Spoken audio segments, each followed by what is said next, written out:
level 7 hadir Waalaikumsalam. berapa orang? Coba level 7, coba saut. Level 7 berapa orang? Berhitung, mulai. Assalamualaikum. Level 7 berhitung, mulai. 1. Dua. 2.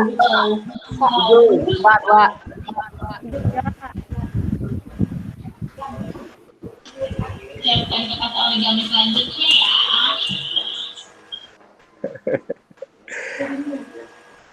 Oke, berapa jumlah Iya, kata ini itu? abangnya.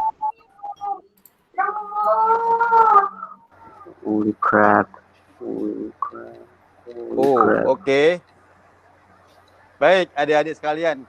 Ini hari pertama kita ketemu lagi di Tehnatura. Kita punya banyak kegiatan yang harusnya sudah siapkan buat kalian. Tapi seperti biasa, di minggu pertama kalian belajar untuk merencanakan hidup kalian. Penting, ya. Karena dengan merencanakan, kita punya gambaran, punya ide, punya semangat, punya inisiatif mau jadi apa nantinya ke depan. Ya, kalian pernah lagi main layangan, musim layangan atau nggak? Layangan. Ya, kalau layangan yang kalian naikkan itu kalian kontrol, maka layangan yang akan indah di atas. Kalau layangannya tidak kalian kontrol, kalian putus talinya, maka jadi layangan putus. Layangan putus tidak bisa kalian kontrol, larinya kemana-mana, terserah arah angin. Jadi buat orang yang tidak punya ide, tidak punya perencanaan, dia bagaikan seperti layangan putus. Paham nggak layangan putus? Halo? Halo? Paham, Kak. Ya, Kak. Paham, Kak. Oke, ya. Rizia akan sedikit sharing beberapa slide sambil nanti kita pelan-pelan melihat apa sih fungsi perencanaan dan apakah kira-kira perencanaan ini secara Islam, secara Muslim kita diperkenankan. Ya. Sebab kalau Rasulullah bilang jika besok itu adalah hari kiamat, ya, maka jika kamu punya satu buah biji, tanam. Bayangkan, perencanaan itu adalah sebuah proses menanam. Besok kiamat pun kita harus menanam. Kita nggak tahu kapan kita mati, kapan terjadi dengan masa depan kita, tapi perencanaan adalah wajib. Ya, sekarang Karja akan sharing dulu beberapa kegiatan. Maaf. Mana nih?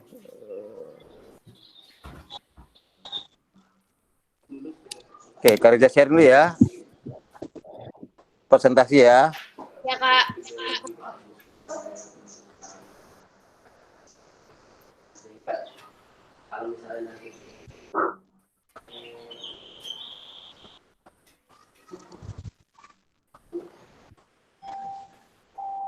Kelihatan nggak?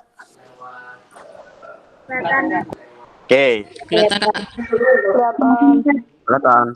Oke, planning skill rendezvous 2045. Buat adik-adik kelas 7, kita punya buzzword, kita punya kata-kata spesial. Rendezvous 2045. Rendezvous artinya itu bahasa Prancis dari janjian, meeting.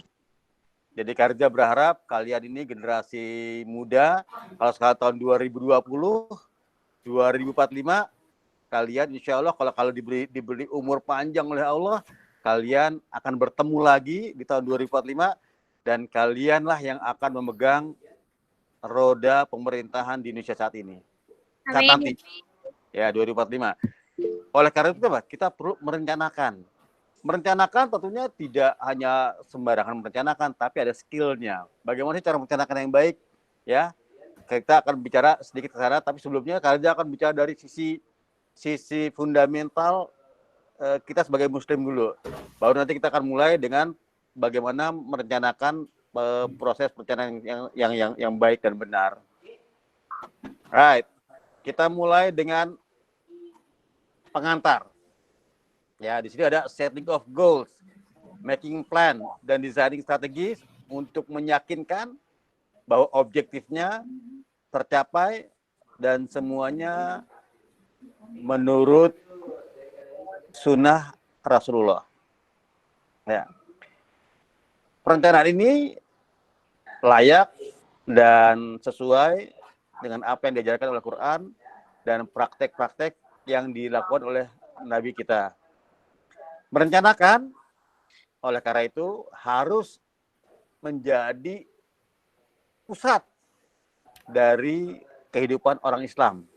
Ya. Baik secara moral, politik, sosial, dan economic activities. Jadi kalau kalian berencana mau jadi seorang politician, maka laksanakan, mimpikan dari sekarang. Kemarin kita dapat satu contoh yang baik. Ya. Itu Presiden Erdogan, dia bilang masa kecilnya dia berharap dia akan bisa melihat Hagia Sophia kembali jadi masjid. Ya, itu mimpinya dia ketika dia kecil. Ketika dia jadi seorang political, ketika jadi seorang jadi presiden Turki, dia bisa mengembalikan Hagia Sophia menjadi tempat orang Muslim sholat lagi.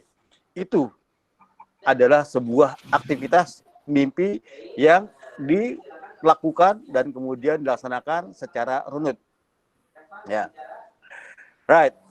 Saat ini sayang sekali kemampuan skill dalam merencanakan kurang terasah oleh orang-orang kita. Perilakunya lebih banyak kumaha engke wae katanya. Tahu nggak kumaha engke wae? Gimana nanti aja Kak? Kalau saya bikin ya udah jadi bikin takdir Allah. Gimana nanti aja Kak? Kalau mau mati aja. Ini tentunya bukan sebuah contoh yang disampaikan, diceritakan oleh Rasulullah. Subjek ini, kehilangan peluang ini menyebabkan banyak kegagalan di orang-orang Muslim. Ya, kita akan lihat nanti pelan-pelan. Right. Apa sih contoh perencanaan dalam Al-Quran? Ya, Al-Quran mengajarkan seorang Muslim untuk menjadi seorang strategis, ya, dan merencanakan dalam affair kehidupannya dia. Ya, kelihatan, kita bisa lihat dari beberapa kisah-kisah Rasulullah, kisah-kisah nabi-nabi, dan juga adanya hukum atau sunatullah yang ada di lapangan, di dalam alam semesta ini.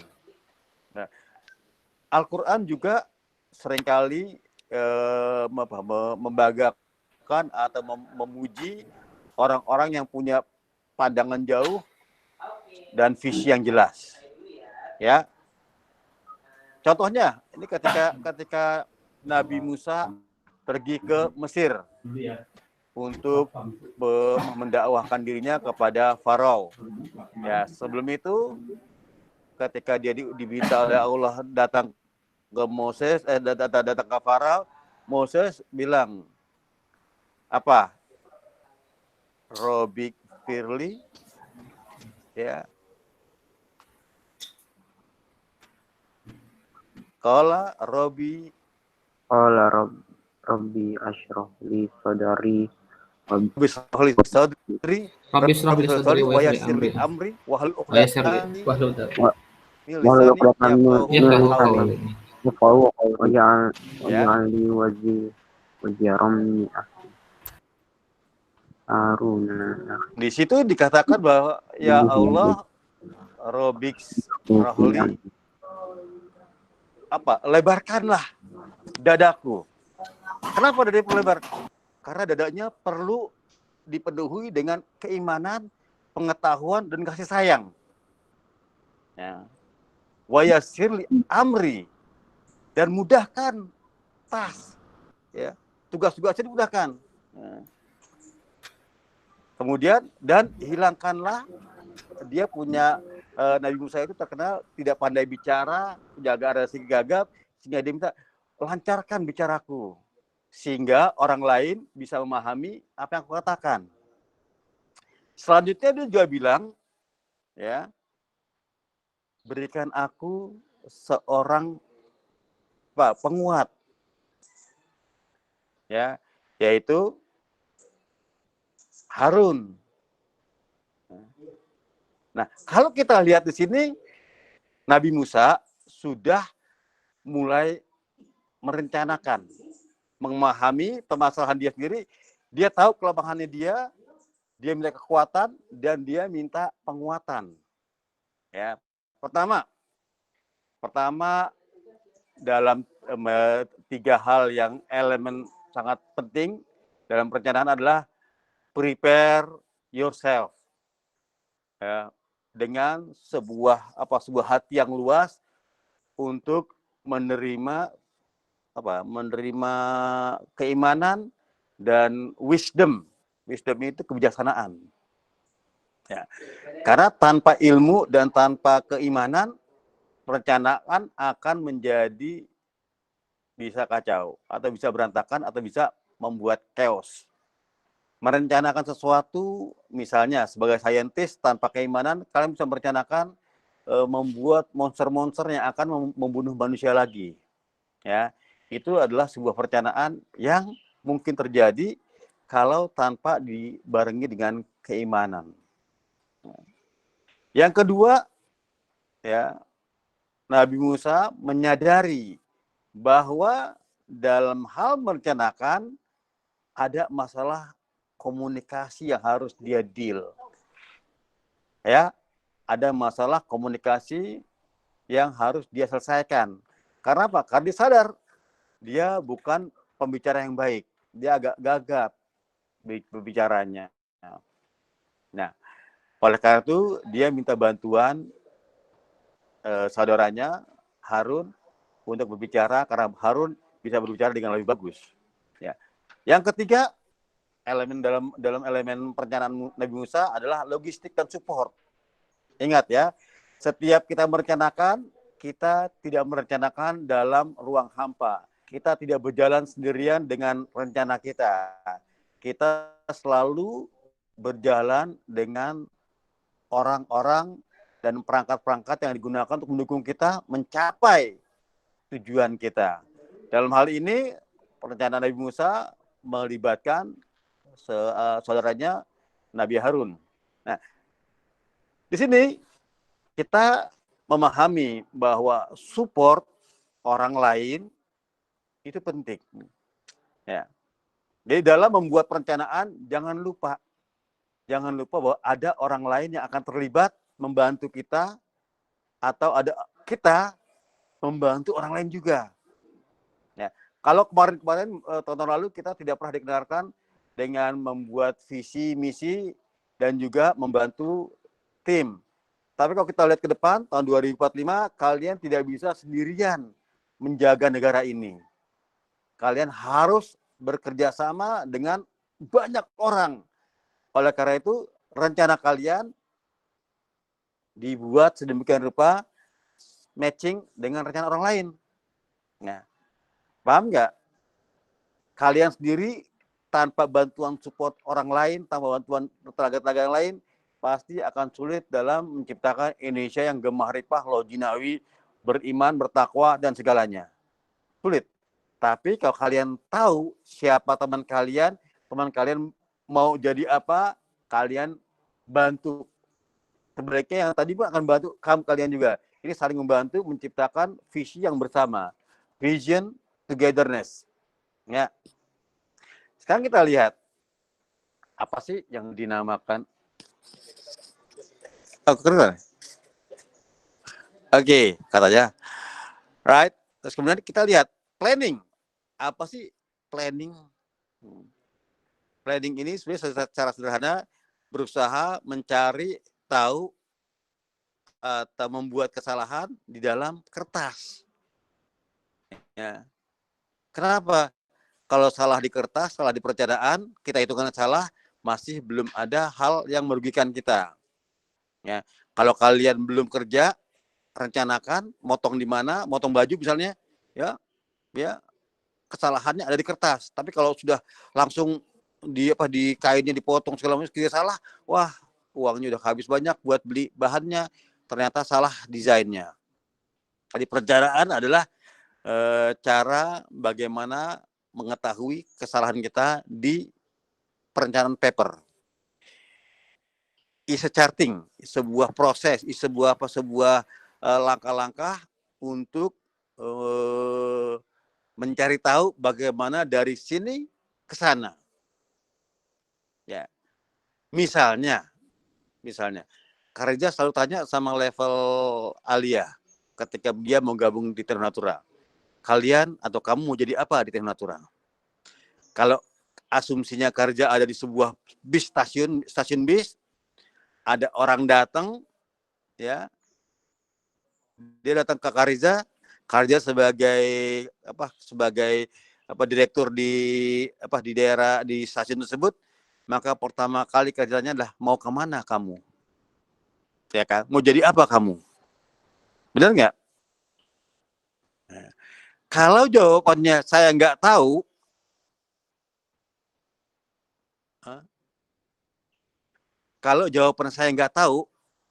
bisa nggak Karija bantu kalian untuk menuju ke tujuan kalian? Bisa. Bagaimana caranya Karija bisa mengantarkan kalian? Kalau kalian datang ke stasiun, Karija tanya mau kemana? Nggak tahu, Pak. Saya nggak tahu mau kemana. Bisa nggak Karija bantu? Nggak bisa. Tapi kalau kalian bilang, Pak, saya mau ke Bandung. Oh, kamu ke Bandung. Naik bus itu, tanya supirnya, nanti kalian berhenti di Bandung, stop di Bandung sana. Naik bus bisa. Enggak, Kak, aku nggak mau naik bus. Aku nggak suka naik bus karena guncang-guncang. Oke, itu ada kereta, naik kereta, Jakarta, Bandung, bisa selesai. Ya. Kak, aku belum cepat lagi. Oke, kamu ke airport, dari Jakarta, dari Halim, bisa ke Bandung. Banyak cara menuju Bandung. Tapi pertama-tama, kalian harus sampaikan mau kemana. Sama dengan hidupnya saat ini. Mau jadi apa? Kita. Ya kan? Kalau kalian bilang, Kak, aku nggak tahu mau jadi apa, Kak. Terus sekolah buat apa? Ya buat main aja jadinya. Tapi sekolah akan bermakna kalau kita tahu sekolah ini akan mengantarkan aku menjadi seorang engineer, menjadi seorang inovator, menjadi konseptor, dan segala macamnya. Ya, sudah ada dalam bayangan kalian mau jadi apa. Baru sekolah menjadi bermakna. Kalau kalian tidak tahu apa jadinya mau ngapain, maka sekolah seolah-olah terpaksa disuapin harus belajar A, B, C, D tanpa tahu kapan dipakainya. Ya. Oke. Planning.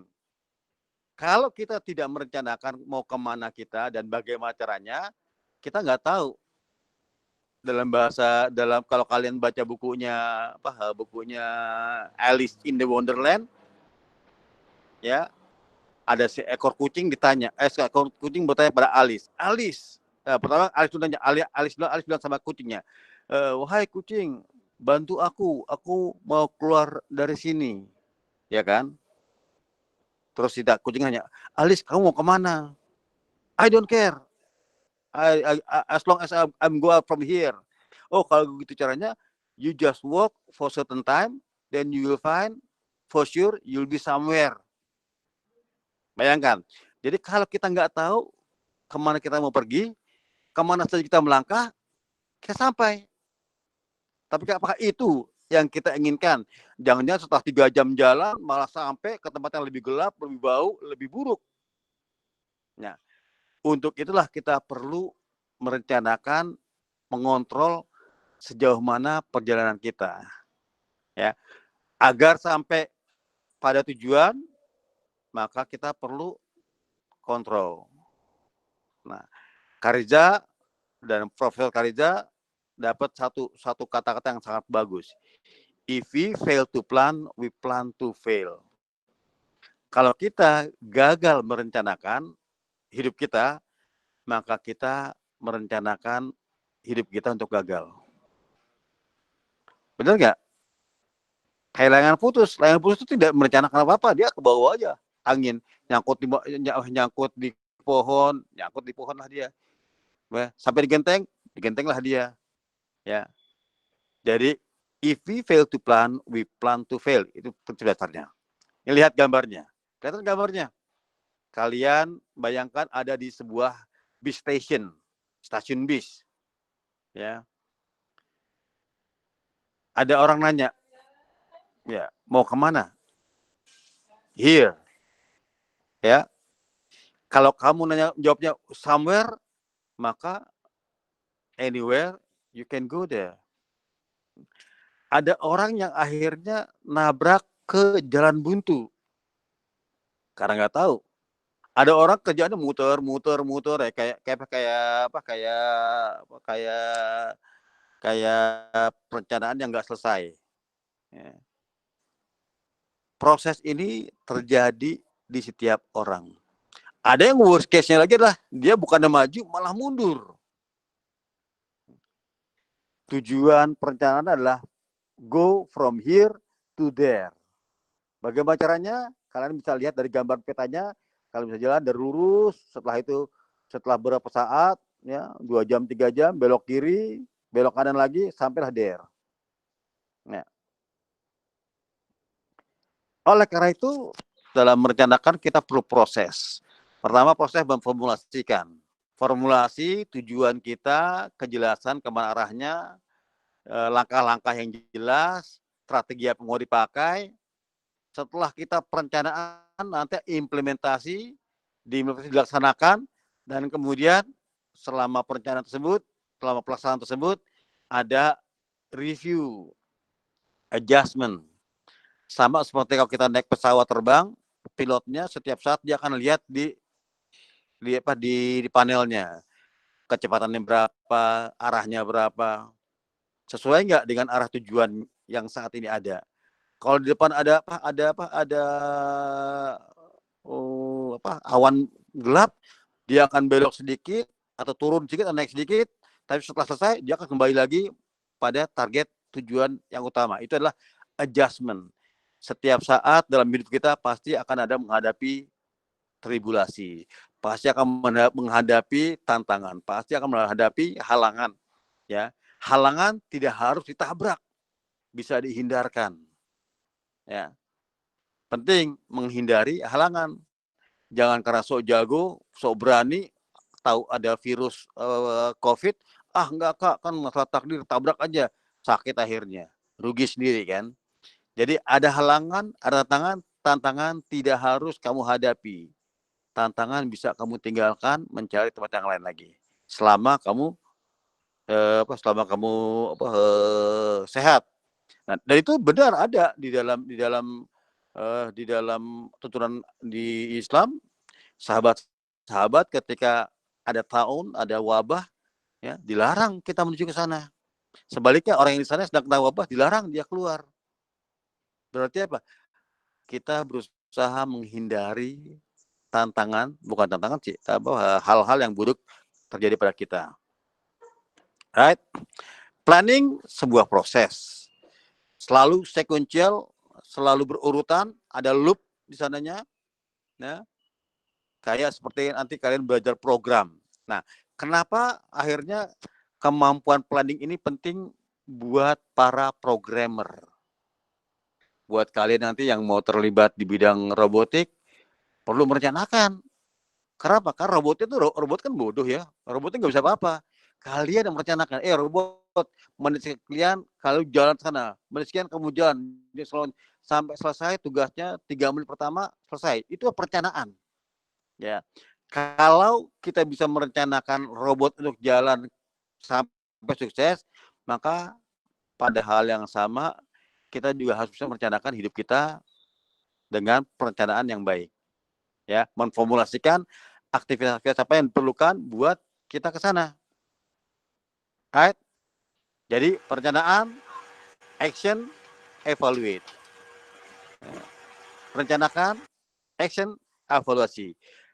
Kalau seperti ini, kalian akan sadar nih, kok kayak teknonatura sih, hari Senin dikasih problem, hari Selasa merencanakan, hari Rabu action, hari Kamis evaluasi, ya hari Jumat presentasi. Ya, ini sebuah proses. ketika kalian belajar di Teknik Natura 1 minggu projectnya pertama problem, hari Selasa perencanaan, hari Rabu action, hari Kamis evaluasi, hari Jumat presentasi. Ini mengajarkan adik-adik sekalian bagaimana proses perencanaan penting sebelum kita action. Ya, kalau kalian action tahu proses perencanaan, maka actionnya akan mudah salah dan kalian trial and error terus-terusan. If we fail to plan, we plan to fail. Kalau kalian mau nguji ya sebuah mobil, ya, tapi nggak merencanakan, langsung nyetir, pasti kebanyakan kita akan fail. Ya. Right, ini kerja lewatkan saja panjang nih bentuknya. Apa untungnya merencanakan? Merencanakan itu kita menuju dari perencanaan untuk mencapai goal. Apa sih goal? Goal target. Kalau kalian main bola tanpa perencanaan, apa jadinya? Ya, pasti akan amburadul.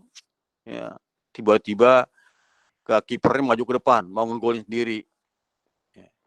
Tapi kalau kalian sudah merencanakan dengan baik, siapa menjadi penyerang, siapa yang jadi middle field-nya, siapa yang menjadi back-nya, siapa yang menjadi ini, dia tahu tugasnya masing-masing dan kemana, bagaimana membangun sebuah serangan secara proper sehingga bisa menghasilkan gol di gawang musuh. Ya, merencanakan. Nah, itu hebatnya hebatnya coach yang pandai merencanakan. Purposely and orderly activities. Merencanakan aktivitas kita secara terencana dan secara terstruktur. Nah, perencanaan juga akan mempoint out, akan mengeluarkan, akan memperkirakan, meng-highlight apa yang akan mungkin berubah di masa depan. Ya, kalian saat ini sedang menikmati, menghadapi sebuah perubahan yang sangat luar biasa. Perubahan di mana karena dulu orang belajar dengan langsung di kelas tatap muka, sekarang masing-masing di rumah tatap muka dan kerja lewat internet. Itu sebuah perubahan. Ya, hari ini Sarja nggak bisa membayangkan 20 tahun mendatang apa yang akan terjadi dengan pola belajar kita nantinya. Adik-adik yang akan membuat gambaran lebih detail nantinya. Perencanaan juga merupakan sebuah basis untuk mengontrol. Ya, dengan rencana kita tahu kalau ada sesuatu yang ada yang salah, ya kita benarkan. Kalau ada kita punya rencana kan, kita punya rencana dari sini ke Bandung dalam 4 jam sampai di Bandung. Tiba-tiba di tengah jalan ada orang ngajakin makan di jalan tol di dalam rest area, ya. Setelah itu apa? Apakah kalian akan kasihkan rest areanya enak, nongkrong di situ berjam-jam, akhirnya nggak jalan-jalan atau tidak? Saya punya rencana sekian jam sampai di Bandung, maka mulailah berangkat lagi ke Bandung. Jadi perencanaan adalah sebuah basis untuk mengontrol kegiatan kita supaya action yang kita kerjakan tidak menyimpang dari target yang diharapkan. Ya, itu gunanya perencanaan. Perencanaan juga mengencourage, mensupport ya, sebuah pencapaian. Ya. Dengan merencanakan, kita tahu nih, oke, target saya 2 tahun lagi, 3 tahun lagi saya akan lulus dari Teknik Natura. Setelah itu saya akan kuliah. Setelah itu saya akan bla bla. Ini sebuah achievement yang akan terencourage, terencana dari sebuah perencanaan. Ya. Perencanaan juga mengoptimasi. Kita belajar mengoptimasi seluruh resource, seluruh sumber daya yang ada. Ya. Kalau saya mau merencanakan pergi ke Bandung, apa sumber daya yang saya butuhkan? Oh Kak, saya butuh mobil. Oke, mobil ada. Oh Kak, saya butuh supir. Oh, coba supirnya, cari supirnya. Jadi dengan merencanakan ini kita belajar untuk menggunakan resource yang ada di sekeliling kita. Ya, itu keuntungan dari merencanakan. Oke, sekarang kita akan lihat apa saja faktor yang perlu ada dalam sebuah perencanaan. Pertama, paling penting, motivasi. Benar nggak? Kak, aku mau ke Bandung, Kak. Kok gini? Ya tapi aku males, Kak. Jadi nggak rencananya? Jadi nggak baliknya? Nggak jadi. Jadi motivasi itu benar-benar harus tertanam dalam diri kalian untuk menciptakan sesuatu yang kalian inginkan. Ya. Yang kedua adalah waktu.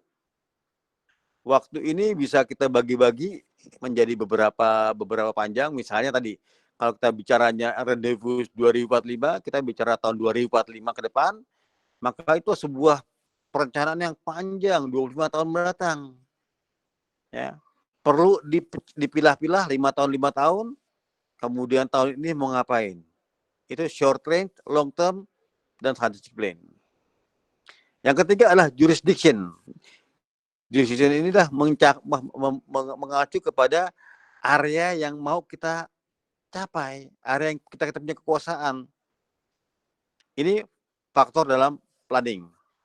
Jadi ada tadi organisasi, individu, ada family, ada society. Ini kerja laut saja karena ini. Right, goal. Tadi kita bicara tim. Kita bicara sebuah perencanaan secara tim. Membangun Indonesia 2045 tidak bisa dengan Anda sendirian. Kita perlu banyak orang, pemuda-pemuda yang terlibat, yang membangun Indonesia secara benar. Ya. Oleh karena itu apa? Kita perlu leadership. Kita perlu komunitas yang baik. Ya. Tentunya sebagai generasi Muslim, kita harus sadar bahwa yang namanya organisasi yang kita bangun harusnya selalu terkait pada Al-Quran. Harus terkait kepada tuntunan Rasulullah. Dan praktek-praktek, kalau memang tadi Al-Quran tidak ada, di Sunnah Rasul nggak ada, pakailah kita majelis syura. Kesepakatan di antara pembina dalam sebuah organisasi. Right, ini kerja bicara kayaknya panjang, tapi ya hanya klik aja. Ada beberapa jenis perencanaan strategis, ya itu ada long term plan. Kalian nanti bisa kalian baca sendiri ini tempatnya. Terus kemudian ini contoh, ada misi, ada visi, ada karakter SWOT-nya, ada strategic values-nya, dan continuous enhancement.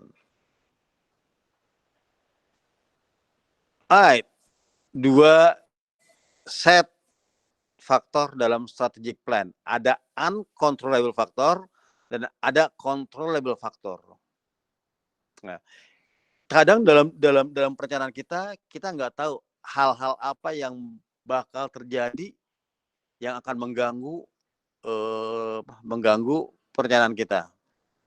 Ya, kita nggak bisa tulis. Tapi sering terjadi itu adalah political issue, ganti presiden, ganti rencana, ganti menteri, ganti pembelajaran, itu uncontrollable. Hal yang kita bisa kontrol itu yang kita planning, ya kan? Hal yang bisa kita kontrol yang menyangkut diri kita sendiri itu yang kita kontrol. Oleh karena itu sangat disarankan kita mengetahui dulu SWOT diri kita sendiri. Apa kekuatan kita, apa kelemahan kita, bagaimana cara mengoptimasi kekuatan kita menjadi sebuah peluang di masa depan.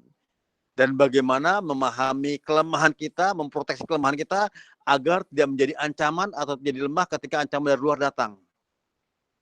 Ya, controllable yang ada dalam kontrol kita sendiri. SWOT adalah bagaimana kita mengetahui diri kita, mengontrolnya, dan mengoptimasi sesuatu yang lebih tinggi. Nah, di sini ada gambar strategic planning proses.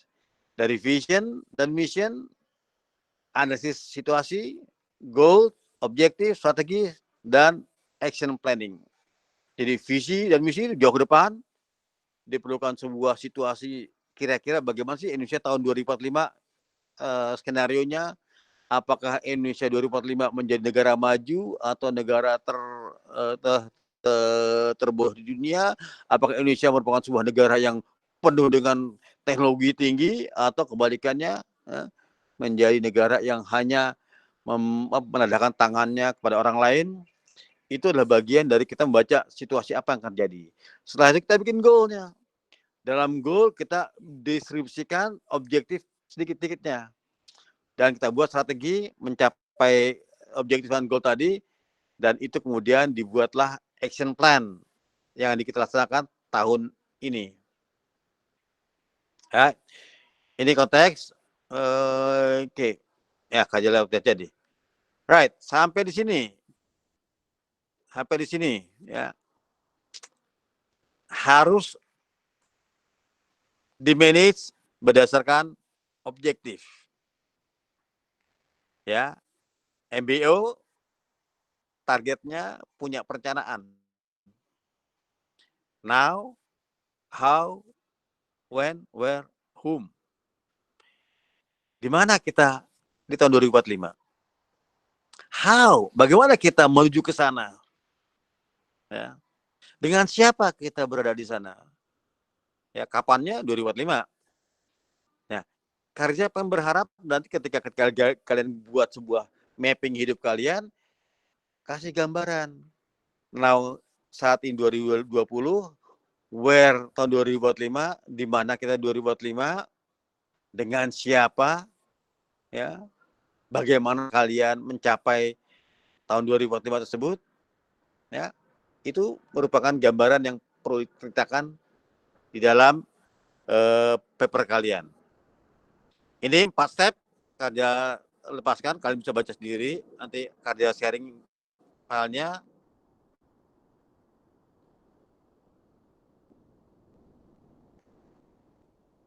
Alright, checklist. Nah, Karja mau kasih gambaran. Kalau kalian ada seekor caterpillar, ya, caterpillar dia bermimpi mempunyai visi menjadi seekor dragon. Mungkin nggak itu terjadi? Enggak. Kenapa nggak? Ya karena enggak bukan takdirnya. Bukan takdirnya. Dari mana kamu tahu takdir? Tadi kan hanya Allah yang tahu. Kak, aku tahu Kak. Kenapa? Karena tidak realistis. Wow, apa itu realistis? Jadi realistis itu kalau sesuatu jadi yang bisa dilakukan gitu. Jadi misal kalau ekspektasinya terlalu besar, padahal realitanya terlalu itu, jadi nggak bisa gitu.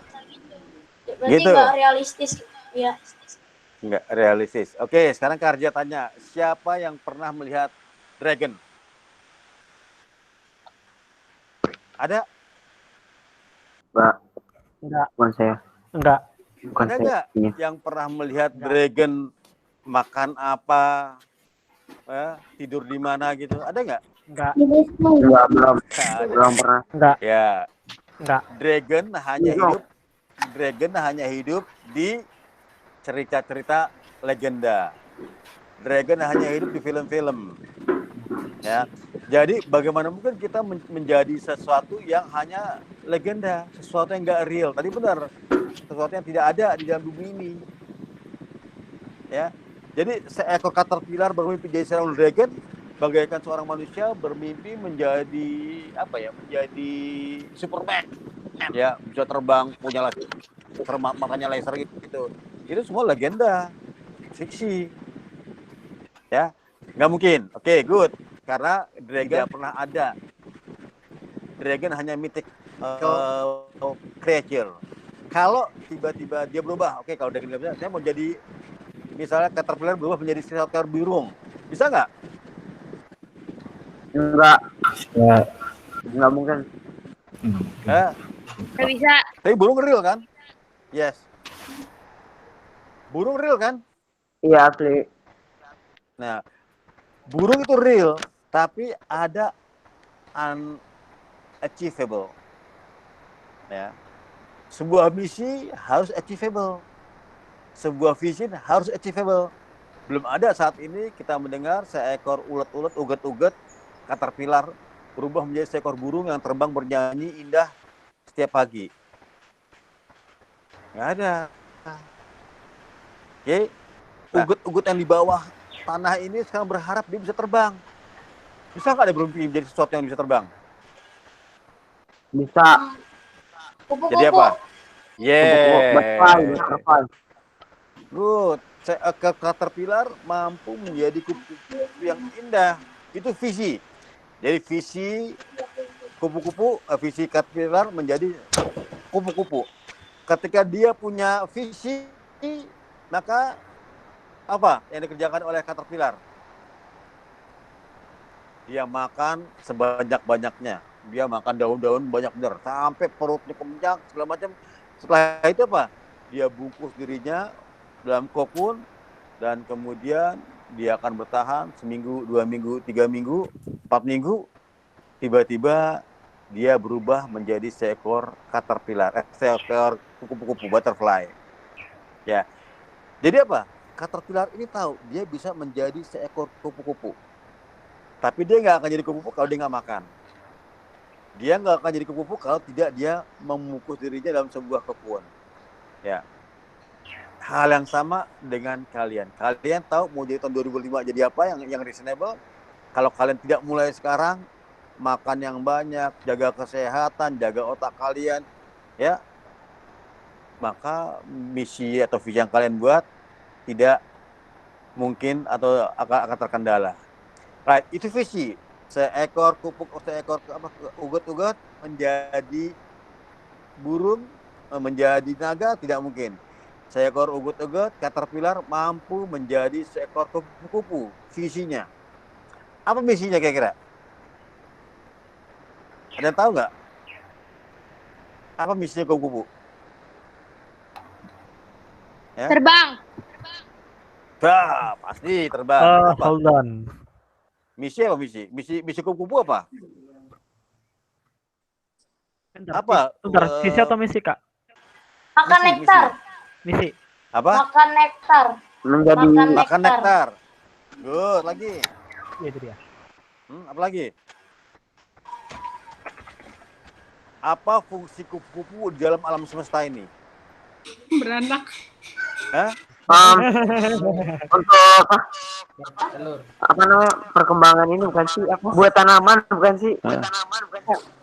Bayangkan kalau dunia ini, nggak ada kupu-kupu. Biakan bunga, iya nggak sih? Nah ya itu. Ya, penyerbukan. Good. Apa lagi? Bertelur. Reproduksi. Apa lagi kira-kira? Reproduksi. Hidup. Revolusi apa? Reproduksi. Penyerbukan. Revolusi apa? Penyerbukan Caterpillar. tanaman. Ya, apa lagi? Reproduksi spesiesnya sendiri.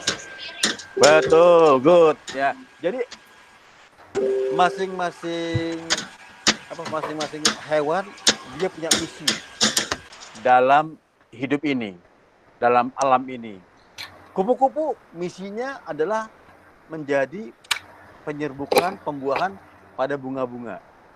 Ya, kalau tanpa kupu-kupu, berapa banyak kita akan mengalami pohon-pohon yang tidak berhasil menjadi buah karena bakal tidak terbuahi ya oleh kupu-kupu tersebut. Kupu-kupu selain juga punya misi yang baik, dia juga membuat orang melihatnya, wah ini keindahan. Indah nggak lihat kupu-kupu? Kupu-kupu itu indah, cantik. Jadi bagian dari adalah kupu-kupu artistik. Kalian tahu ketika tahun 91 sampai 93 di Eropa terjadi pembantaian orang-orang Islam. Ya. Perang salib bukan Kak?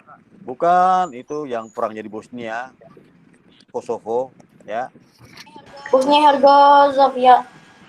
Ya, Yugoslavia, Bosnia Herzegovina, ya.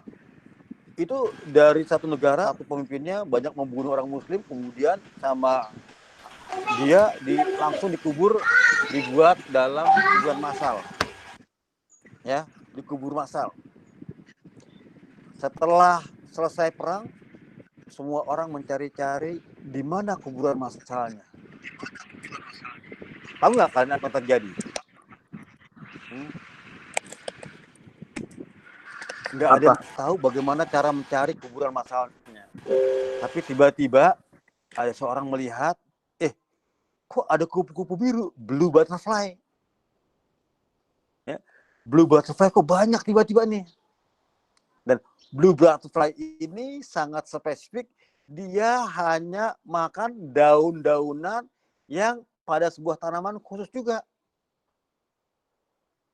Nah, tanaman ini, lucunya ya, tanaman ini dia hanya tumbuh dan layak besar pada tanah yang ada kuburannya. Ya kalau di Indonesia kita lihat kan pohon kemboja tuh banyak sekali di kuburan kan. Ini sama nih, tipikalnya sebuah tanaman yang bisa tumbuh karena kalau manusia dikubur, manusia mengeluarkan fosfor, maka soilnya, tanahnya akan berubah dan tidak semua tanaman bisa ditanam di kuburan. Ada satu tanaman yang cocok sekali tumbuh di situ, dan tanaman ini adalah sumber makanan bagi kupu-kupu biru. Sehingga akhirnya para peneliti, yes. Aku tadi mau nanya apa tuh, kan katanya kan dari bangkai manusia. Kalau bangkai hewan lain bisa nggak? Karja belum tahu, tapi yang jelas itu kan kalau bangkai hewan lain kan dua biji aja dikuburin kan. Ini kuburan massal, dia setelah orang-orang dibunuhin, ditaruh dalam lubang, dikubur langsung, diratakan lagi, nggak ketahuan kalau itu ada kuburan gitu loh. Tapi dilalahnya Allah memberikan kuasa, dalam kuburan tersebut timbuhlah bunga pohon, satu pohon yang disenangi oleh blue butterfly. Nah, para peneliti dari UN kemudian melihat kupu-kupu ini, kemudian ditelusuri di mana pohon-pohonnya ada, dan ketika digali ketemulah beberapa kuburan massal tersebut. Bayangkan ya, jadi kupu-kupu pun punya sebuah cerita, sebuah misi, bukan hanya misi tadi membuahi bunga-bunga, tapi juga dia memberikan sebuah message bahwa dengan adanya dia, kalau ada kupu-kupu ini, maka kecenderungannya akan ada pohon A yang aktif tumbuhnya di kuburan, maka di kuburannya kalau bukan kuburan terregister, maka tanahnya ada tanah yang mungkin diduga sebagai kuburan massal. Ya. Nah, mission: a beautiful butterfly flew around flower and help other to nurture. Nah, ini misi. Misinya adalah dia terbang, membuat keindahan, dan dia membantu kupu-kupu, membantu tanaman-tanaman yang lain untuk berkembang biak, bereproduksi, ya. Dengan bunga dihinggapi sama dia, terjadi penyerbukan menjadi buah, buahnya punya bijinya bisa menjadi generasi baru pohon tersebut. Ya. Jadi kalau kalian punya visi, harus dibarengi dengan misi. Ya. Tanpa misi, kalian menjadi orang yang egois. Nah, mengenai misi, ini menarik. Kalian pernah lihat kan? Kalau laporan mission accomplished, misi yang accomplished, vision belum tentu accomplished. Nah, mission accomplished. Rasulullah di hari-hari terakhirnya ketika dia di padang ketika haji, dia kumpulin orang-orang Islam semuanya, kemudian dia bilang, wahai umatku, katakan padaku, sudahkah aku sampaikan semua perintah risalah Allah pada kalian? Dijawab oleh semua yang hadir, sudah. Tanya lagi, sudahkah aku menyampaikan semua yang aku perintahkan? Sudah. 3 kali. Kemudian Rasulullah bilang, wahai Tuhanku, saksikanlah bahwa semua sudah aku sampaikan. Mission accomplished. Ya. setelah itu Rasulullah ya tidak ada lagi ayat yang turun setelah Rasulullah sampai itu. Turunlah ayat terakhir, yaitulah on this day, pada hari ini telah aku sempurnakan agamamu dan aku ridho Islam sebagai jalan hidup kalian. Rasulullah pada hari haji dia menyatakan my missions accomplished. Misi aku sebagai Rasulullah sudah selesai. Ya. Apa sih misi Rasulullah? Ada yang tahu nggak misi Rasulullah apa? Ada yang tahu nggak apa misi Rasulullah? Mencerahkan ini bukan mencerahkan apa? Masyarakat Mekah. Mencerahkan. Madinah ya bukan. Apa namanya kayak? Menyebarkan Islam. Jawa. Ya itu. Ya, apa? Berdakwah. Apa? Kenapa? Apa yang didakwahkan Islam? Menyebarkan nama Allah Betul, apalagi? ke penjuru Arab. Good. Meninggikan nama Allah, apalagi? Menyadarkan orang bahwa Islam adalah agama yang benar. Betul, apalagi?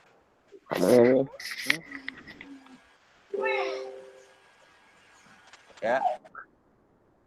Misi Islam yang paling utama adalah kalimat thayyibah. Atau kalimat thayyibah apa? Kalimat thayyibah. La ilaha illallah. Apa artinya? Tidak Tuhan selain Allah. Iya.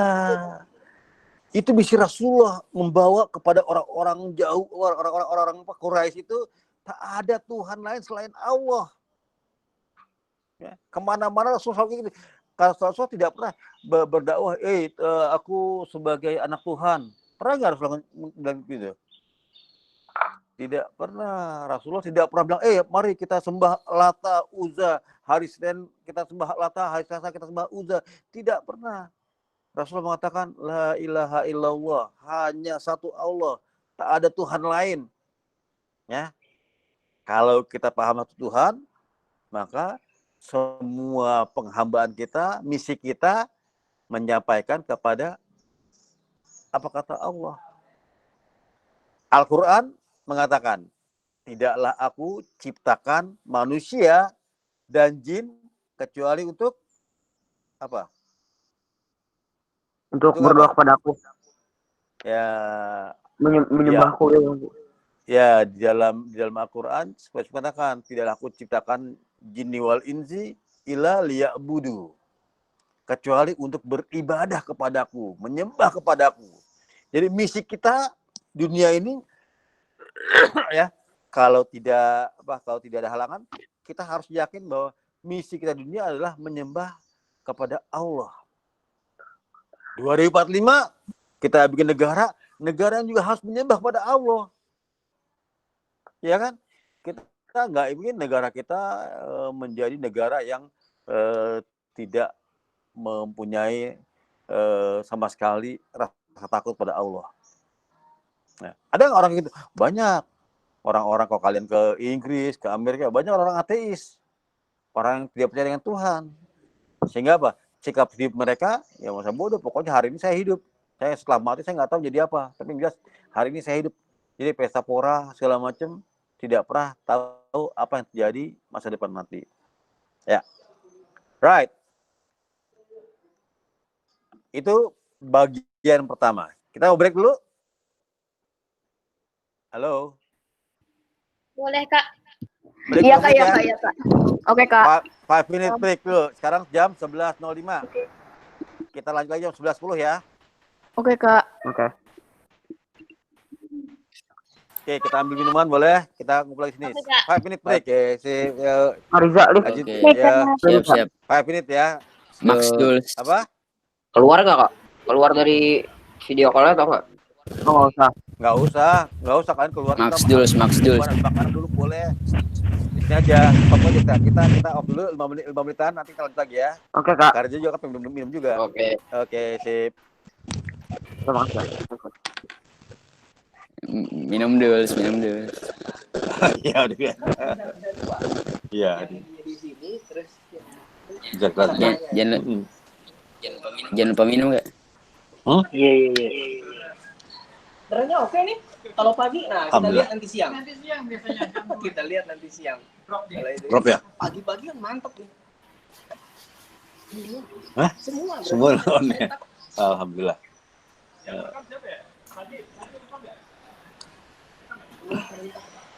Enggak, belum Kak.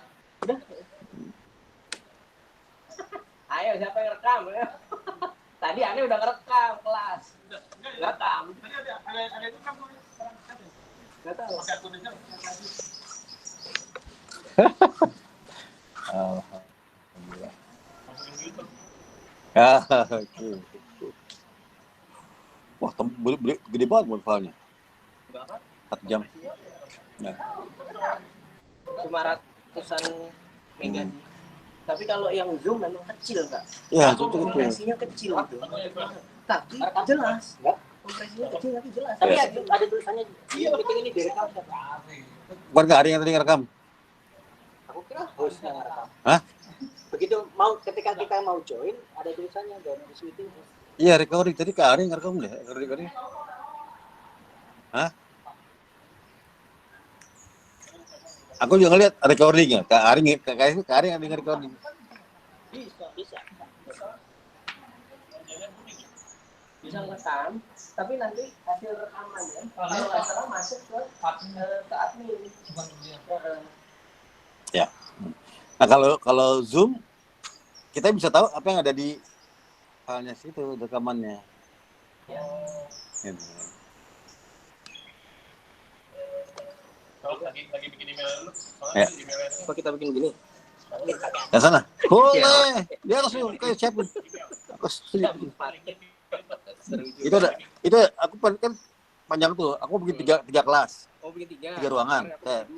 Jadi kan jadi masuk dari begini bisa 3 ruangan, bisa gabung-gabungin, bisa dibelah juga. Ada partisinya. Bisa partisi bisa copotin lagi. Gitu loh. pakai di atas bagus. Tapi cuman ya ada 2 kali keluar sendiri. Tendang. Biar connection is lost. Oh. Tadi aku tak tahu itu. Iya. Alternatif lagi ya, alternatifnya. Karena nanti kalau udah jalan, kita tadi udah dan paling pertemuan itu kan mereka kerja ya, kalau kerja kita nggak usah ceramah terus itu kan. Ya. Cuman kalau di kelas 9 rencananya kan cuma meeting pagi, terus nanti jam 10 persiapan project, tutup kelas. Terus dia lagi ya. Itu bisa pakai Zoom. Terus di antara itu sampai jam 16 kalau mau nanya-nanya tapi private. Ini nggak Zoom harus kelas.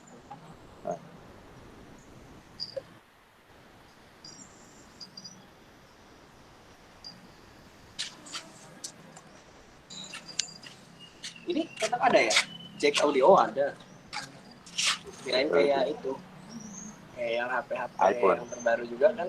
Ya, iPhone nggak mau. Colokannya USB tipe C kok. Iya. Buat headphone aja, waduh.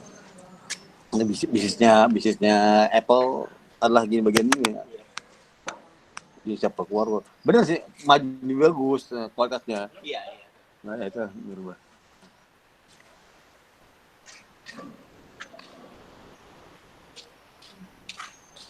Tadi yang SMA gabung nggak? Gabung ya?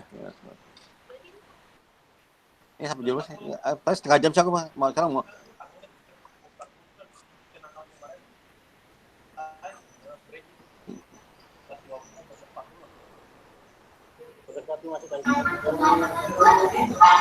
Ya kalau buat yang ini ya, silakan aku udah. Kan sudah ada model kelasnya kan nggak ada.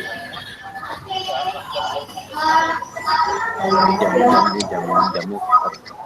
Tapi jam ini udah sepakat kan sama orang yang ada di atasnya ya? Enggak, bisa di orang tua sekarang jam 8 macam. Videonya dari mana? Ya, kayak gitu. Jadi selesai jam 11 selesai. Punyanya lagi di sini gitu. Coba lagi. Oke. Ini paling setengah jam gua nggak sampai ya. Apa yang bisa? Gimana? Ini kuliah apa? Kuliah. Oh kuliah. Gimana? Sambil kerja juga. Kuliah. Oh di kuliah juga. Apa jurusannya? Teman gimana ya? Oh.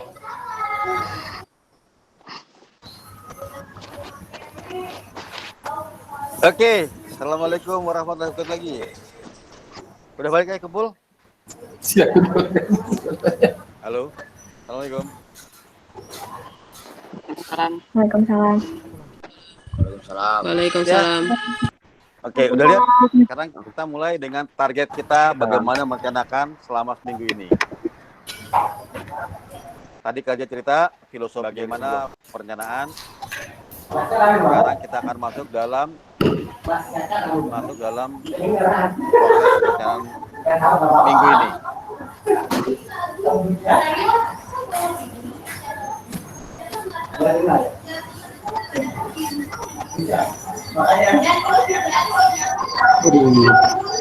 Feedback.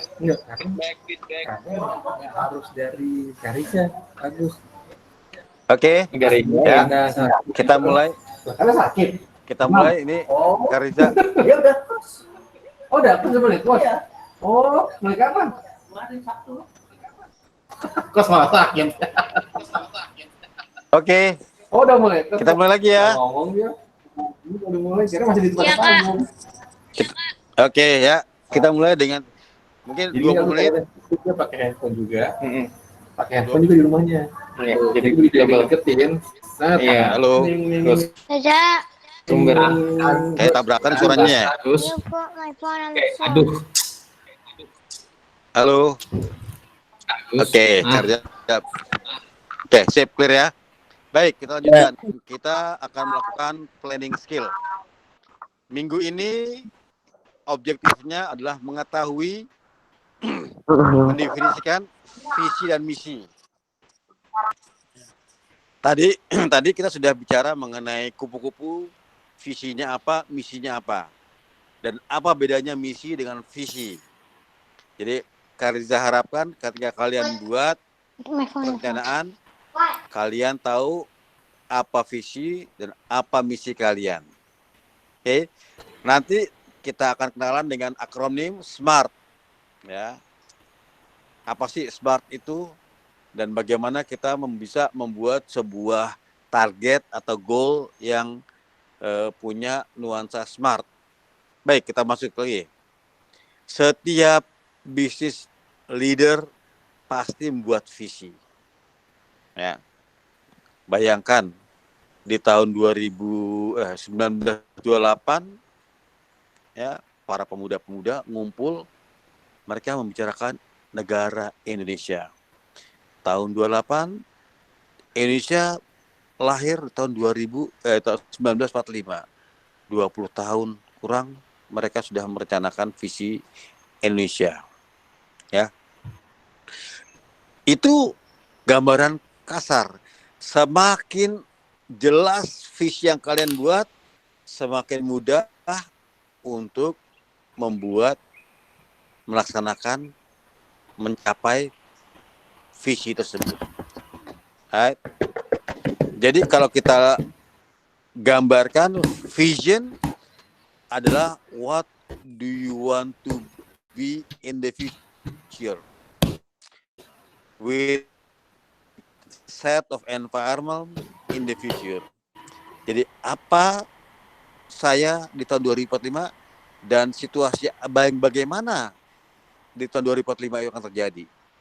Saya jadi seorang engineer, punya perusahaan robot, di sekeliling saya ada Indonesia yang sangat maju yang sedemikian rupa menggunakan robot dalam kehidupan sehari-hari. Jadi kita bicara future-nya apa dan lingkungan yang akan tercipta di masa depan. Sedangkan mission adalah sesuatu yang kita serve, kita melayani orang lain. Ya. Rasulullah misinya menyampaikan kalimat la ilaha illallah kepada manusia lain. Itulah misi. Kalau visi adalah apa kitanya. Kitanya mau jadi apa? Kalau misi, buat apa saya hidup? Buat siapa saya hidup? Ya. Jadi penting nih. Kalau kita hidup hanya buat makan minum saja tanpa punya misi, kita tidak bedanya dengan apa? Tidak beda dengan binatang. Hidup hanya untuk hari ini, tanpa perencanaan masa depan. Manusia pasti harus lebih mulia, punya misi ya sebagai khalifatullah, dan punya misi untuk menyembah Allah penguasa alam semesta ini. Punya misi untuk menciptakan kehidupan yang baik sesuai dengan tuntunan Islam. Itu misi, ya. Misi kah? Aku punya misinya mau membuat buat bumi yang lebih hijau. Itu Islamik nggak? Islami. Karena kita khalifatullah fil ard, menjadi penjaga pengganti Allah di muka bumi. Oleh karena itu kita perlu menjaga alam, ya. Bagaimana cara menjaga alamnya? Kita perlu mengetahui teknologinya. Ya. Semua yang ada di alam ini ada prosesnya, proscience untuk memahami alam. Untuk berubah memanfaatkan alam, kita perlu teknologi. Jadi kalau kalian tahu, sekarang kalian tahu apa makna teknonatura. Teknologi untuk mengolah alam sehingga alam tetap ramah, tetap green, tetap asri untuk disampaikan kepada generasi anak cucu kita kali. Karena nggak mau atau kalian nggak berharap kalau kalian tahun 2045 bumi kita gersang, semua tanaman-tanaman Indonesia sudah jadi perumahan. Itu bukan menjaga alam, itu merusak alam. Jadi teknonatura adalah teknologi selaras dengan alam, nature. Yap.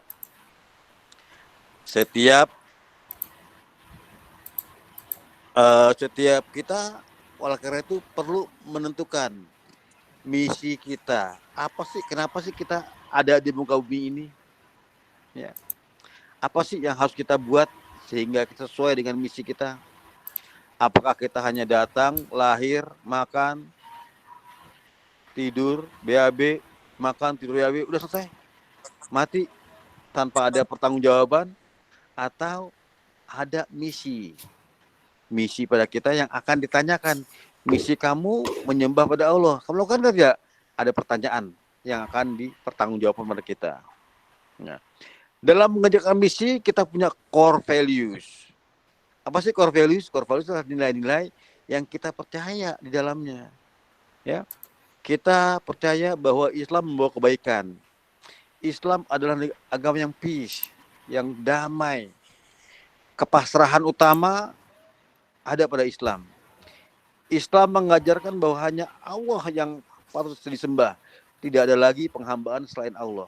Dengan demikian apa? Islam mengajarkan total submission, penghambaan diri kepada Allah, dan karena hanya Allah yang disembah, yang lain kecil. Ya, itu value yang harus kita pahami. Values yang lain adalah ketika Rasulullah mengatakan, Gunung Uhud ini kita cinta pada Uhud dan Uhud cinta pada kita. Menunjukkan ada kolaborasi, ada koneksi antara Rasulullah dengan alam sekitarnya. Ya. Kalau kita bicara teknonatura, di sini ada pohon belimbing, ada pohon mangga, ada pohon jambu. Kita cinta pada mereka dan mereka juga cinta sama kita. Ya. Kalau kita tidak sayang sama mereka, kita main tebang sembarangan saja, apa jadinya? Kalian akan merasakan sekolah-sekolah yang ada di tempat tidak ada pohon itu sangat membosankan dan sangat melelahkan. Ya. Ruangan kelasnya pengap, tidak ada pohon. Yang terjadi apa? Baru sebentar datang udah ngantuk. Tapi kalau kalian dari teknonatura dengan green, ya, suplai oksigennya penuh, otak kalian menjadi teroptimasi semakin tinggi dalam mencapai mendapatkan ilmu dan pelajarannya. Right? Itu core values. Hal-hal yang kita percayai bahwa itu benar adanya. Di dalam Islam kita percaya 5 hal, 5 rukun Islam. Apa yang pertama? Belum tahu nggak? rukun Islam, rukun iman. Ada 6 rukun iman. Percaya kepada Allah, Terus lagi, percaya kepada Rasul kan, ya, percaya kepada malaikat, good. 3, percaya kepada kitab-kitab, 4, apa aja? Oh, percaya kepada hari kiamat, 5, percaya kepada apa sih namanya? Qadar dan qadar. oh ya. Nah ya, qadar dan qadar. Ya, jadi ada 6 hal yang kita percaya, ya. Kita percaya bahwa Allah itu ada, ya. Kak, percaya itu boleh nggak digambarkan dengan matematika? Ya bisa saja, tapi tanpa matematika pun kita sudah percaya. Ya, tuh. Kemudian, Kak, kita percaya sama malaikat. Berapa banyak malaikat yang ada di alam semesta ini? Jutaan. Bahkan Rasulullah pernah mengatakan ada satu malaikat yang dari punggung ke punggungnya itu berjalan membutuhkan waktu 700 tahun perjalanan. Percaya kita percaya meskipun mata kita, logika kita tidak mampu membayangkan hal tersebut. Ya. Atau gini, ketika kita berjalan dalam malam gelap, kita punya senter yang kita lihat di senter tersebut, itulah sebatas logika kita punya. Di luar senternya 10 meter senter semuanya gelap. Tapi tidak berarti dalam kegelapan tersebut tidak ada pohon, tidak ada harimau, tidak ada jalan. Ada jalan di sana. Cuma mata kita, logika kita tidak bisa melihatnya. Benar nggak? Ya. Jadi ada hal yang perlu dipercayai dan tidak butuh logika. Ini exactly seperti Rasulullah ketika pulang dari Isra Mi'raj, kemudian bertemu dengan Abu Bakar, sahabat Rasulullah, dan menceritakannya, Abu Bakar, saya percaya padamu ya Rasul. Padahal kalau dihitung-hitung, bagaimana mungkin Rasulullah dalam semalam berangkat dari Mekah menuju Palestina, kemudian berangkat ke Sidratul Muntaha dalam semalam saja. Tapi Abu Bakar sama sekali tidak mempertanyakan menggunakan logika. Ini percaya. Ketika kita bicara kita percaya pada Rasulullah, kita percaya pada Allah, kita percaya kepada malaikat, percaya pada rasul-rasulnya, rasul yang ada 25 yang ada di Al-Quran, tapi yang lain banyak lagi, ribuan, mungkin jutaan rasul yang lain. Kemudian percaya kepada kitab-kitabnya, percaya kepada hari kiamat. Ini yang penting. Bagaimana sih hari kiamat akan terjadi? Ya, nggak perlu matematika. Kalau kamu jadi jagoan matematika pun nggak bisa merumuskan bagaimana caranya matahari timbul dari barat. Kalau tadi timbul dari timur kan dari barat, bagaimana matematikanya? Ya boleh kalian bereksplorasi, tapi tidak butuh logika dalam menguraikan kepercayaan kita. Ya, ini hal makanya dikatakan rukun iman. Perlu imani saja. Yang ketiga, yang paling terakhir adalah percaya kepada takdir baik dan buruk. Ya. Takdir. Saya Kariza tidak bisa berdasar matematika nih ya. Wah, aku enak banget kalau aku lahirnya di Inggris, jadi lahirnya dari seorang pangeran Inggris, maka aku jadi pangeran. Bisa nggak? Logika kita bisa berhitung ke sana, tapi ternyata kita nggak lahir sebagai pangeran. Ya. Lahir di Indonesia, lahir di Depok, orang tuanya orang Depok, orang biasa, orang top, segala macam. Ini semua variasi yang tidak bisa kita pilih. Ya, jadi kita percaya adanya takdir baik dan buruk. Dan Percaya pada takdir baik dan buruk inilah yang akan memperkuat iman kita, memperkuat bahwa kita tidak akan mudah untuk membunuh diri. Misalnya, banyak orang-orang di luar negeri karena nggak percaya segala macam, akhirnya setelah dia jatuh gagal, dia tidak punya rasa kebahagiaan, akhirnya bunuh diri. Right, itu core values. Setelah itu ada vision. Ya, what do you want to be? Mencapai vision, ada strategi, ada scorecard, mengukur performance, ada strategi, objektif, dan kalau kalian lihat di bawahnya lagi, ada target yang kita bagi menjadi 4 pengukurannya. Ya. Pengukuran pertama adalah perkembangan kemampuan diri sendiri, growth and learning process. Yang kedua, penemuan proses yang efektif. Yang ketiga, kepercayaan pelanggan. Yang keempat, financial outcome. Jadi setiap saat kalian melakukan sebuah project, ada 4 hal yang kalian bisa dapatkan. Ya, Kak, aku project ini nggak dapat untung, Kak. Tapi aku dapat pelanggan yang senang sama aku. Dia senang, dia happy. Good, berarti project ini punya nilai mendapatkan pelanggan. Kak, aku dalam proyek ini tidak dapat pelanggan, tidak punya keuntungan, tapi aku tahu sekarang proses yang benar itu bagaimana dalam membuat sebuah produk. Oh, berapa? Kita belajar mendapatkan proses yang efektif. Ini semua empat kriterianya kita akan capai berdasarkan kepada balance scorecard. Yap. Nah, dalam minggu ini Kak Riza berharap kalian menulis seperti ini, mission statement. Apa sih misi kalian dalam hidup? Selanjutnya, visi. Apa visi kalian di tahun 2045? Ya. Oke. Ini gambaran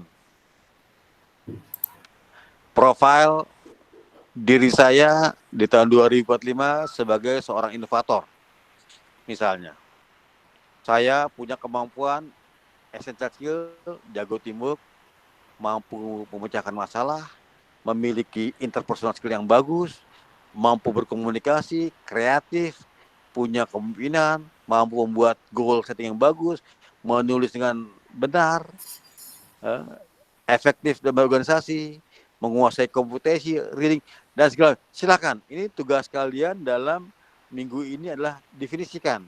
Kalau kalian mau jadi apa dan skill apa yang ada dalam orang tersebut. Jadi seorang dokter, apa skill seorang dokter?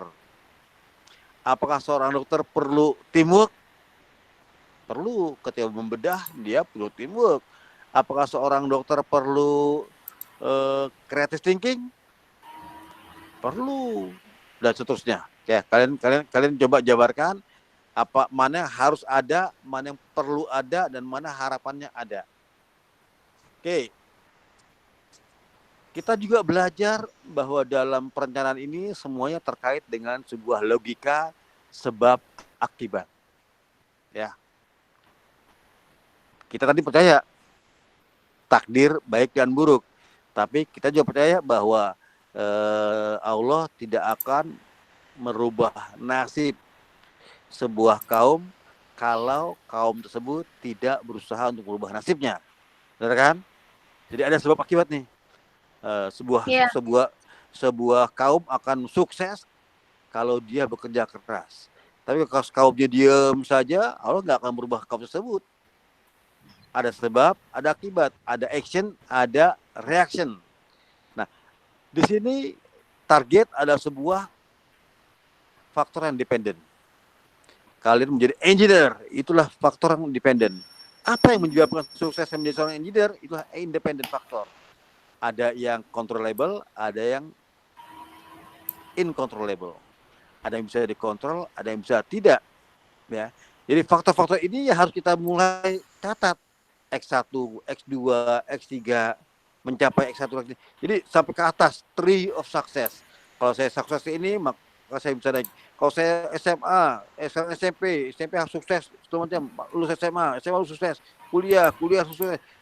segala macamnya. Atau enggak Kak, aku nggak butuh kuliah, aku mau langsung bisnis entrepreneurship. Itu semua adalah sebab akibat. Meskipun hari akhirnya penentuannya ada pada Allah, tapi kita manusia perlu membuat sebab akibat terjadi dengan ikhtiar kita. Sunnatullah harus jalan, kalaupun kemudian harus berubah, itu Allah yang punya kuasa, bukan orang lain. Ya. Oleh karena itu kalian perlu membuat sebuah visi, faktor-faktor apa saja yang perlu dipertimbangkan dan menjadikan dalam bentuk SMART.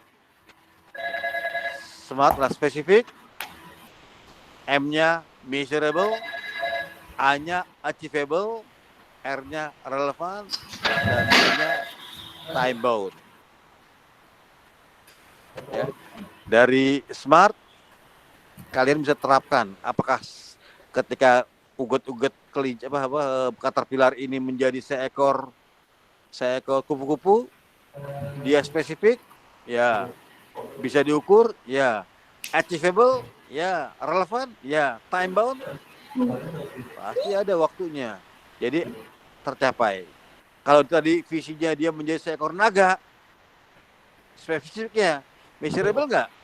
Achievable tidak? Relevan tidak? Banyak hal yang tidak tercapai di sana. Oke.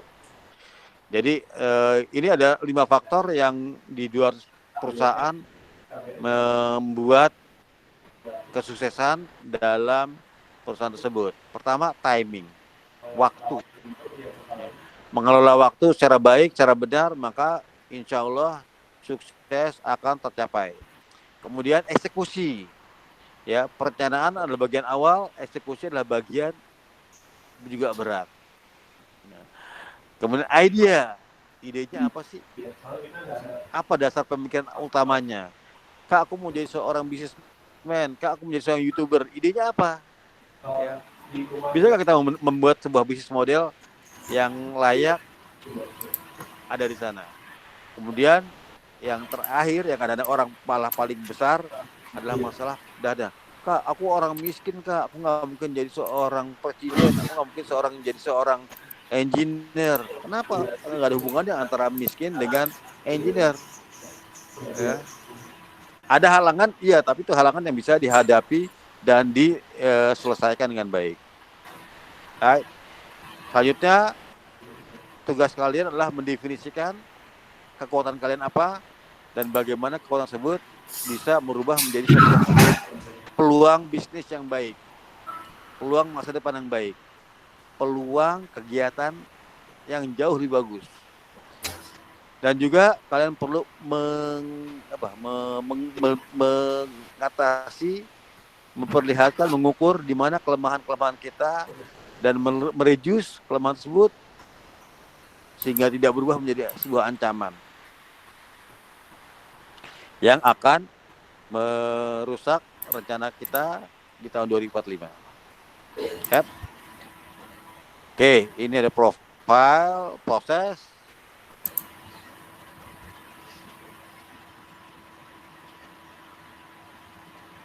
Oke.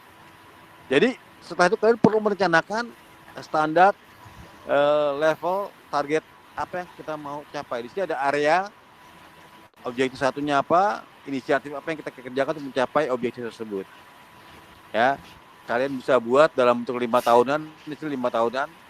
Ya, tahun pertama, tahun kedua, tahun ketiga, tahun keempat, tahun kelima tahun, dan kemudian sampai ke tahun 2045. Ya, semakin detail semakin bagus, tapi is okay lah, kerja sadar. Kalian belajar membuat perencanaan. Ya. Oke, ada goals, ada objektif, ada step for success, ada evaluasi. 4 hal yang harus kalian tulis, masukkan di dalam planning skill ini. Goals-nya apa? Objektifnya bagaimana? Bagaimana langkah-langkah menuju sukses? Dan bagaimana saya mengukur bahwa saya sudah sukses? Insya Allah itu sedikit dari Kak Riza, mudah-mudahan bermanfaat. Aqulu qauli hadza wa astaghfirullahi li wa lakum. Ada yang mau tanya? Boleh, silakan. Any question please? Silakan dibuka sesi diskusi, tanya jawab. Tanya. Ada pertanyaan? Ini gabung ya. Ada silakan. Level 7, level 8, level 9, level 10. Alia juga sini ya? Ya, Alia juga. Ya. Silakan. Yes. Kak Riza, Nama siapa? kalau misalnya ada orang nggak tahu tujuan, Bari. tapi kita mau membantu dia mencari tujuannya, itu nggak apa? Good. Ya, kadang-kadang banyak orang tersesat, dia nggak tahu tujuannya, kalian membantu. Bagaimana cara membantunya? Kalian memberikan sebuah visi. Dek, kamu kan nggak ngerti nih. Nih, bayangkan Indonesia ke depan seperti ini. Kamu jadi apa? Kamu membantu orang lain untuk menemukan visinya. Bagus. Dan juga selain visi, bantu orang lain untuk menemukan misinya. Ya. Apa misi dalam hidup? Apakah hidupnya cuma hanya sekedar buat bangun, tidur, makan, BAB, tidur. Apa itu aja? Ya. Tidak, kita ingin dia punya kehidupan yang bermakna, yang punya misi dalam hidupnya tersebut. Oke? Makasih, Kak. Ada lagi?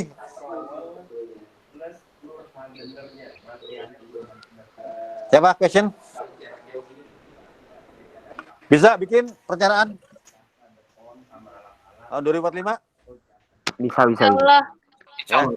Kita kan sekarang tahun 2020. 2045 kan berarti 25 tahun lagi. 25 tahun lagi berarti 5 tahun. Jadi 5 kali. Jadi 5 tahunan. Ya. 5 kali 5, terus kemudian action plan-nya adalah tahun ini. Apa yang kalian mau kuasai tahun ini, pembelajaran apa yang perlu kalian kuasai supaya mencapai target yang di tahun 2045 tersebut. Nah, di sini tentunya Kak Riza berharap kalian bisa mengeluarkan artistik kalian, bikin poster yang cantik, tempel di rumah dan tempel di sekolahan nantinya. Atau kita pajang di dalam display Tekno Natura. Ya, bisa. Bisa. Insya Allah. Poster kalian diminta bikin posternya, poster A0, A1 atau BC? A3. Ya, A3 atau A2? Kak. Yes. A3 atau A2 posternya. A2 berarti 4 kali 4. A4. A3 berarti 2 kali A4. A4 adalah kertas lembaran yang kalian punya tuh, ya. Kertas printing yang dipakai buat ngeprint itu A4 kebanyakan. Ada lagi pertanyaan? 11.39. Deadline-nya kapan, Kak? Deadline-nya? Hari Jumat. Bikin poster planning gitu kan 2045? Iya, satu minggu. Hari ini adalah hari pertama, besok kalian mulai merencanakan. Di print boleh, tidak pun nggak apa-apa. Kalau Kak Riza tidak perlu di print karena kita menghemat uang saja. Kalian kirim ke mentornya dalam bentuk PDF file, ya. Tapi kalau kalian mau print, taruh di kamar, dipajang sebagai misi, sebagai penyemangat kalian, print, taruh di kamar kalian. Ini loh misi saya tentu 2045. Yap, ada lagi? Ada pertanyaan lagi? Silakan. Enggak, itu aja, Kak. Terima kasih. One more minute. Level 7 yang baru gabung, level 10 yang baru gabung.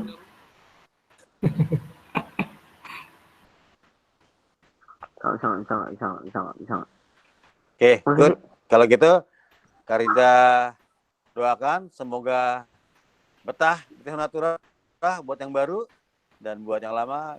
Keep on fighting, keep on membangun negara ini, dan kalian harus belajar dengan sungguh-sungguh supaya negara ini di tahun 2045 kalian menjadi penyelenggara negara yang baik dan sukses. Oke? Oke. Assalamualaikum warahmatullahi wabarakatuh. Waalaikumsalam. warahmatullahi wabarakatuh. Keluar Kak. Makasih, Ya. Kak. Waalaikumsalam warahmatullahi wabarakatuh. Waalaikumsalam, makasih. Makasih, Kak. Waktunya silakan istirahat. Dan langsung kembali ke kelas masing-masing. Untuk Anda ada buat marahan dan monitor. Kita masuk lagi jam sesuai 12.20,